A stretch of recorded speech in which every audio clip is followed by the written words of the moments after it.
Y esto de la cooperación con los Estados Unidos no es nuevo, ya venía funcionando desde noviembre del 2023 con Guillermo Lasso.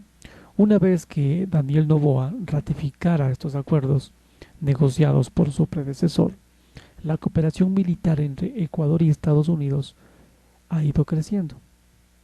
Los resultados de las frecuentes visitas de los altos funcionarios de Estados Unidos a Quito durante el gobierno anterior empiezan a salir a flote.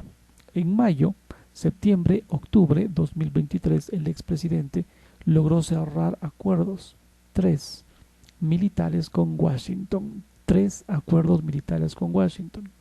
La prensa estadounidense resaltó el silencioso proceso con Ecuador, con el que la administración del presidente Joe Biden apostaba a enviar militares en medio de la explosión de los carteles de estas sustancias sujetas a fiscalización en el país.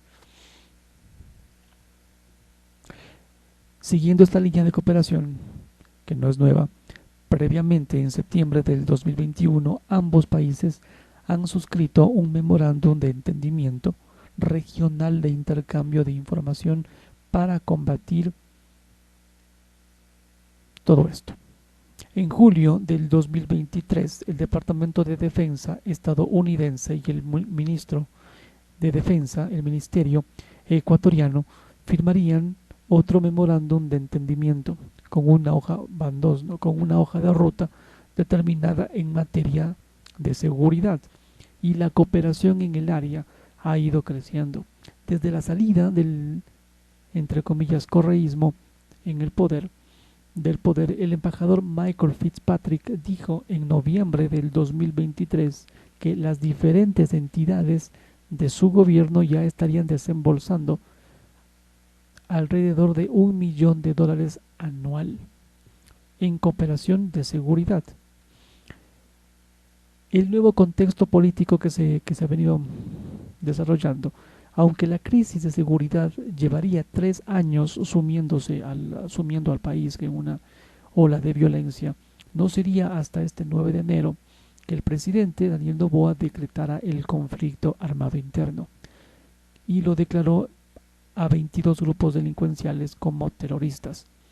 Y esto coincidió con este beneplácito de la Corte Constitucional el día 11 de enero para dos de los tres acuerdos militares con Estados Unidos, el del Estatuto de las Fuerzas y el de operaciones contra actividades marítimas transnacionales ilícitas, puesto que el de asistencia para intercepción aérea tenía vía libre desde el día 12 de julio del 2023.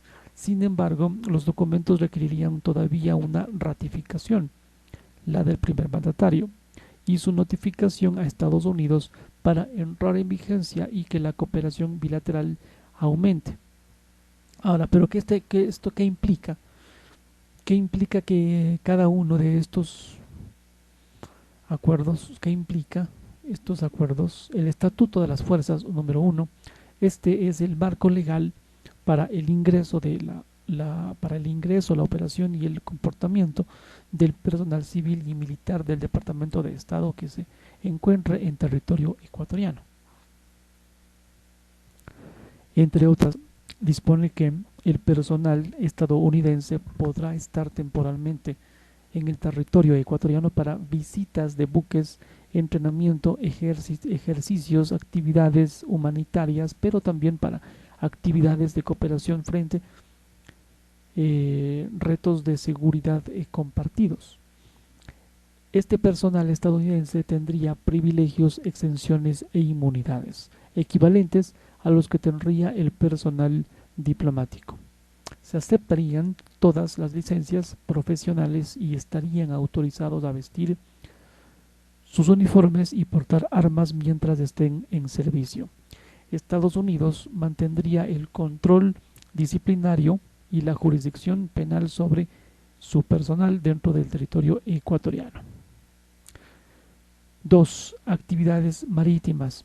Las operaciones contra actividades marítimas transnacionales ilícitas se regula el espectro de acciones que pueden ejecutar los militares estadounidenses, especialmente por mar, pero también por aire, contra el narcotráfico, tráfico de armamento, migrantes, pesca ilegal y otros delitos del crimen organizado.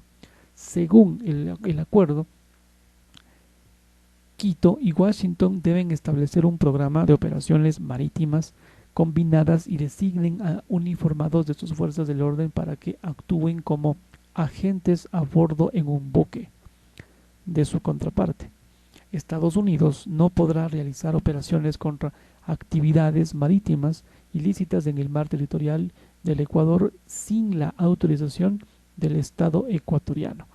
El Ministerio de Defensa podrá autorizar y coordinar con las aeronaves de las fuerzas del orden estadounidense que operen en el espacio aéreo nacional.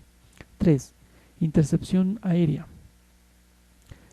Asistencia de intercepción aérea establece las líneas de cooperación para que las fuerzas aérea ecuatoriana reciba información de inteligencia y radares de Estados Unidos, así como financiamiento, tecnología y capacitación para interceptar aeronaves sospechosas de tráfico de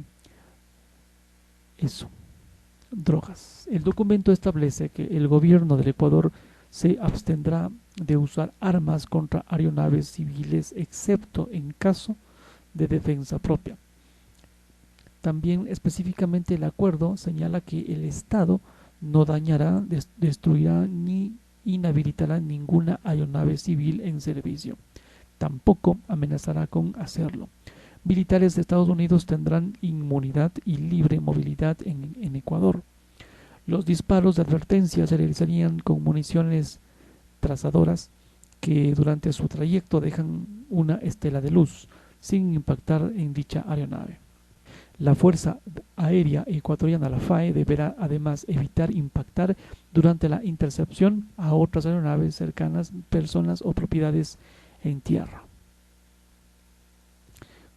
Con todas estas piezas en su lugar y el pedido de ayuda internacional del presidente, Noboa llegó a Quito, la jefa del Comando Sur, general Laura Richardson, por segunda vez y con una extensa comitiva militar. Entonces Richardson reveló al medio Primicias que Estados Unidos tendría un plan de seguridad de 5 años para Ecuador y una ambiciosa cartera de inversiones en seguridad que supera los $93 millones.